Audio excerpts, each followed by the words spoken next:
नमस्कार मेरे प्यारे दोस्तों, मैं हूं आपका होस्ट शेफ धीरज। आज इस वीडियो में आपको बताऊंगा कि मैंने संजीव कपूर से पर्सनली क्या सीखा है अपनी लाइफ में। जी हाँ, मैं अपनी पूरी जर्नी भी शेयर करूंगा और मैं ये भी सीखूंगा कि समय समय पर मैंने उनसे क्या सीखा और जो कि मैं अपनी लाइफ में भी इम्प्लीमेंट कर रहा हूं। अगर इस समय मैं आपको बताऊं, संजीव कपूर हमारे इंडिया के एक पद्मश्री अवॉर्डी शेफ़ हैं, जो कि एक बहुत ही बड़ा आप बोल सकते हैं कि गवर्नमेंट की तरफ से इनाम दिया जाता है। एक बहुत ही सम्मान्य आप बोल सकते हैं पद्मश्री अवार्ड को।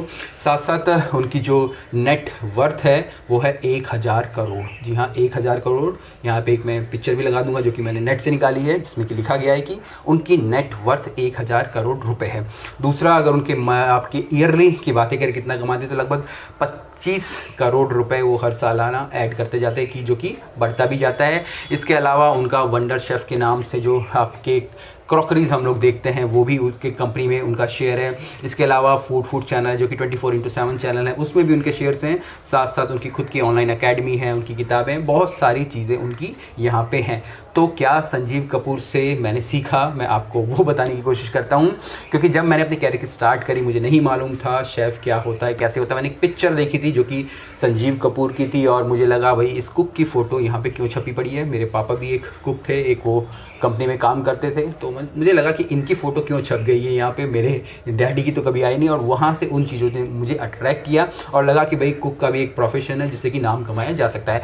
इस समय अगर बात करें, आप अगर कोई भी अगर संजीव कपूर बनने की सोच रहे हैं, उसी प्रकार के शेफ़ बनने की सोच रहे हैं, या अगर आप ये भी देखेंगे कि जिस समय संजीव कपूर टीवी शोज़ करते थे, किस प्रकार से उन्होंने अपने कैरियर को आगे लेके गए। अभी आप लोगों ने कई सारे टीवी वाले शेफ़ देखे होंगे जो कि सिर्फ टीवी में काम करते हैं, पर एक्चुअल में अगर आप उनकी नेटवर्क देखेंगे या उनके पास कितना पैसा है, तो हो सकता है कि आपके मेरे जैसे ही हो, उनके पास कुछ ऐसा ज़्यादा पैसा ना हो। और जब तक आप टीवी पे आते हैं तो आपको, हम लोगों को लगता है कि वो बहुत बड़े हैं, पर एक्चुअल में ऐसा नहीं होता। भी वो भी नॉर्मल हमारे और आपकी तरह ही होते हैं। पर यहाँ संजीव कपूर ने उस सारे मिथ को तोड़ दिया है, उन सारे मिथ को तोड़ दिया है, और उन्होंने कम्प्लीटली एक बिजनेस मैन की तरह यहाँ पर काम किया, जो कि बहुत ही अच्छा है। हम सब शेफ़ लोगों के लिए यहाँ से हमें सीखने को मिलता है। अगर उनके मैं टीवी शो की बात करूँ या उनकी जर्नी को मैं देखूँ, तो वो एक एग्जीक्यूटिव शेफ़ थे। होटल मैनेजमेंट उन्होंने करा है दिल्ली में पूसा से, और होटल मैनेजमेंट करने के बाद उन्होंने कहीं जगह नौकरी करी, और उसके बाद एक खाना खजाना के नाम से एक टीवी शो आता था जो लगभग 20 साल चला चैनल पे। 20 साल, आई थिंक 20 साल ही होगा इतना, क्योंकि हम लोग बचपन से उसे देखते आ रहे थे। और आपने देखा होगा कि उस समय एक शेफ़ और भी होते थे, मैं नाम लेना नहीं चाहूँगा। वो शेफ़ अभी भी एक बड़ी रेपुटेड होटल के कॉर्पोरेट शेफ़ हैं, और हो सकता है कि वो महीने के 3 या 4 लाख रुपए कमा रहे हों। उतना तो आप और मैं वैसे ही कमा रहे हैं, ठीक है। तो यहाँ पे कहने वाली बात है कि उनके पास जो भी नॉलेज था, उन्होंने अपने पहले तो इंडियन खाने को पूरे दुनिया तक फैलाया।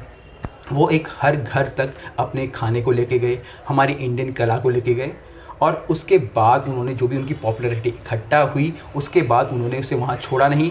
उसने अपने जो भी टीवी शोज़ होते हैं उन्हें कंटिन्यू करा, अपनी जॉब छोड़ी, और उसके बाद उन्होंने अपना बिज़नेस स्टार्ट किया। उसके बाद उन्होंने अपने टीवी चैनल स्टार्ट किया, उसके बाद उन्होंने बुक्स अपनी स्टार्टेड की, उसके बाद उन्होंने अपने वंडर शेफ़ के जो प्रोडक्ट है वो स्टार्ट किए, और वो धीरे धीरे कम्प्लीटली बिजनेस में उतरा। इसके अलावा मैंने एक उनका एक इंटरव्यू भी देखा था जो कि विवेक बिंद्रा के साथ था। जी हाँ, विवेक बिंद्रा के साथ इंटरव्यू था, और उन्होंने वहाँ पे बताया कि किस प्रकार से उन्होंने अपनी शिक्षा को लेके आगे बढ़े। यहाँ पे अगर मैं बात करूँ कि भाई मैं सिर्फ टीवी पे आ जाऊँगा या मैं सेलिब्रिटी बन जाऊँगा, या आप जैसे सोचते कि भाई हम लोग टीवी पे आ जाएंगे और हम उसके बाद फिर हमारी तो बल्ले बल्ले सब कुछ हमारे हाथों में, तो ऐसा नहीं होता है।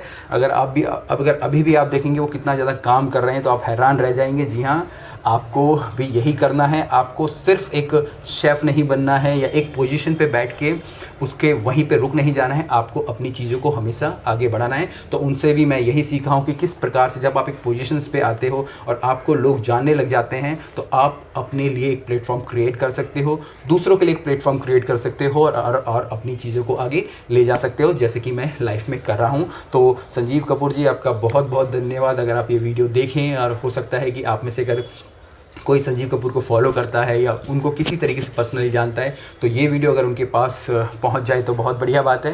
क्योंकि यहाँ से उन्होंने हमें रियली सिखाया है कि भाई हमने जिस इंडस्ट्री में काम किया है उसे हमें किस तरीके से एक्सट्रीम लेवल तक लेके जाना है। यहाँ पे सिर्फ ये नहीं कि हम लोग 1000 करोड़ रुपए कमा लें, 25 लाख हमारा सालाना टर्न हो जाए। यहाँ पे यह है कि जो मुझे आता है मैं अपनी शिक्षा को कैसे मैं आगे लेके जाऊँ और हर एक बंदे के घर तक मैं पहुँच पाऊँ। तो मेरी भी यही उम्मीद है, मैं भी यही मान रहा हूँ, और मैं उनके उनके नक्शे कदमों पे चलते हुए वही सारी चीज़ें कर रहा हूँ, क्योंकि जो भी शेफ़ बनना चाहते हैं तो सिर्फ एग्जीक्यूटिव शेफ़ नहीं बनना है, वो मकसद नहीं है। ऐसा काम करना है कि दुनिया हमें याद रखे। संजीव कपूर मर भी जाएंगे तो पूरी दुनिया उन्हें याद रखेगी। मैं भी यही चाहता हूँ, जब मैं मर जाऊँ पूरी दुनिया मुझे याद रखे, और आपका भी यही मानना होगा। तो सिर्फ टीवी की चकाचौंध को नहीं देखना है। इवन मेरे साथ ऐसे कई सारे शेफ़ थे जो टीवी पे काम करते, अभी भी वो किसी एक 5 स्टार होटल के एग्जीक्यूटिव शेफ़ हैं, जो कि सहारा जैसे टीवी, इवन फूड चैनल पे वो लोग आते थे। तो अभी तक वो सिर्फ वहीं पे थमे पड़े हैं, क्योंकि उसके आगे वो स्टेप नहीं ले रहे हैं। उनको लगता है कि भाई टीवी में आना उनके लिए लिमिट है, क्योंकि वो लाइफ में रिस्क नहीं लेना चाहते। तो अगर आप लाइफ में रिस्क भी नहीं लेना चाहते हैं तो रिस्क नहीं लेंगे तो फिर इश्क भी नहीं होगा, इश्क भी नहीं होगा, तो जो नॉर्मल लाइफ है वही चलती जाएगी। पर वही इस मिथ को संजीव कपूर ने तोड़ा है और उन्होंने बहुत आगे बढ़ के दिखाया है। उम्मीद करता हूँ आपको ये वीडियो अच्छी लगी होगी, और जो मैंने उनसे शिक्षा ली वो मैं अपनी लाइफ में अपना रहा हूँ। हो सकता है कि आपको मेरी बातें कुछ मोटिवेटिंग लगे और आप भी उन चीज़ों को अपने अंदर समा पाओ, या अपने अंदर उनको अडॉप्ट कर पाओ और उनको पूरा कर पाओ। कुछ भी क्वेश्चन हो, कमेंट्स हो नीचे आप लिख सकते हैं। बाकी फिर मिलेंगे एक नए वीडियो में, तब तक के लिए जय हिंद।